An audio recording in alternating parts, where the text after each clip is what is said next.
با دستگیری مقامات اجرایی حاکمیت دولتی ولایت سوخت در صحنه تئاتر دولتی مسحکه و موسیقی به نام کمال خوجنده مرکزی ولایت دور ولایتی آزمون جمهوری محصولات و خدمت رسانی بهترین در جمهوری تاجیکستان برگزار گردید.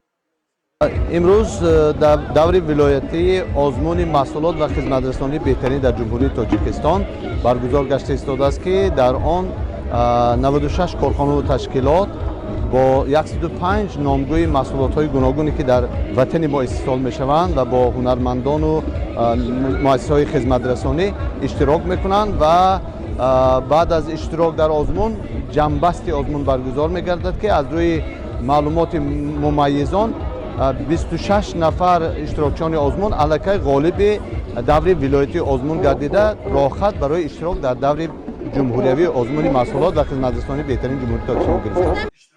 رئیس ولایت سوخت درجه عبای احمدزاده و معاون دیرکتور اگنتی استانداردیزاسیا، مترولوژیا، سرتیفیکاسیا و نظارت سودای نزد حکومت جمهوری تاجیکستان رستمزاده ملاحت از نمایش محصولات کارخانه ها بازدید نمودند. ضمن سخنرانی رئیس ولایت سوخت درجه عبای احمدزاده ابراز داشت که در ولایت سوخت به استحصال محصولات وطنی و واردات عوض کننده توجه خاص ظاهر می شود. تاکید گردید که در اساس دستور و سپارش های اساسگذار صلح و وحدت ملی پیشوای ملت پرزیدنت جمهوری تاجیکستان محترم امام علی رحمان برای دوباره به کار انداختن کارخانه های صنعتی از فعالیت بازمانده و بلند برداشتن حجم استحصال محصولات و صادرات نگرانیده شده در ولایت تدبیرهای علاوه‌ای اندیشیده می شود. ولایت سوخت از لحاظ استحصال محصولات خوراکواری، صنعتی و هنرهای مردمی اینچنین خدمت رسانی ساحه سیاحی موقع نمایان دارد. اساسگذار صلح و وحدت ملی پیشوای معظم ملت پرزیدنت جمهوری تاجیکستان جناب عالی محترم امام علی رحمان در پیام نوبتی خویش تاکید نمودند که صرف نظر از تحولات اقتصادی جهان و تاثیر منفی عامل‌های بیرونی و اقتصادی ملی ما در نتیجه تطبیق ثمرناک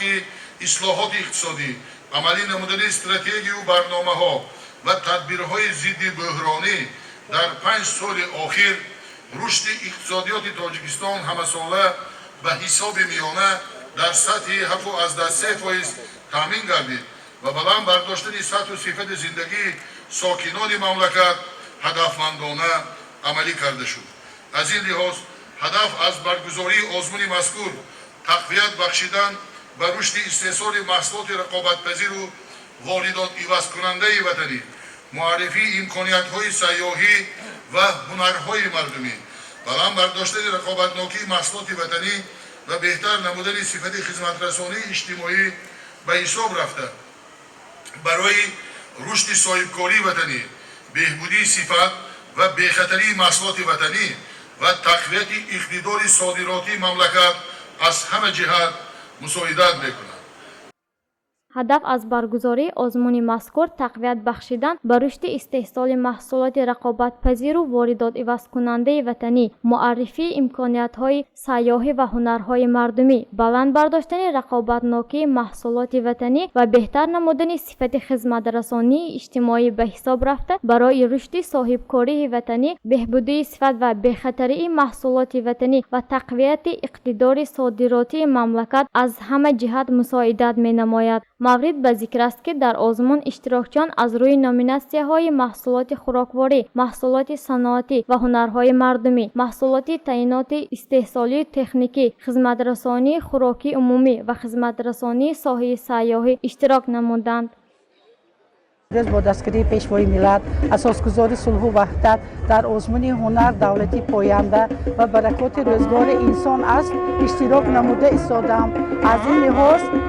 از این لحاظ میخواهم همه هنرمندان را به اینکه اینجا میبینید هنرهای خدا ما میباشد با دستگیری شغل اهالی شهر و اینچنین ناحیه بابا جان غفورov زنهای خانشین را به کورسی کوتاه مدت آموزش کوتاه مدت آموزانده ایستاده بودیم به مانند اطلس آدرس بافی، قراق دوزی، یرمه دوزی، پاپوردازی را آموزانده جاهای صاحبی کار و کسب گردانده ایستاده. дар даври вилоятӣ озмуни мазкур 100 корхонаву ташкилот, муассисаҳои хизматрасонӣ, сайёҳӣ ва ҳунарҳои мардумӣ аз шаҳру ноҳияҳои вилоят бо 105 номгӯи маҳсулот дар дохили кишвар истеҳсолшаванда аз рӯйи номинатсияҳои маҳсулоти хӯрокворӣ, маҳсулоти саноатӣ, маснуоти ҳунарҳои мардумӣ, маҳсулоти таъиноти истеҳсолию техникӣ, хизматрасонии хӯрокии умумӣ, меҳмонхонаҳо ва ширкатҳои сайёҳӣ иштирок намуда беҳтаринҳо ба даври ҷумҳуриявӣ рохат гирифтанд.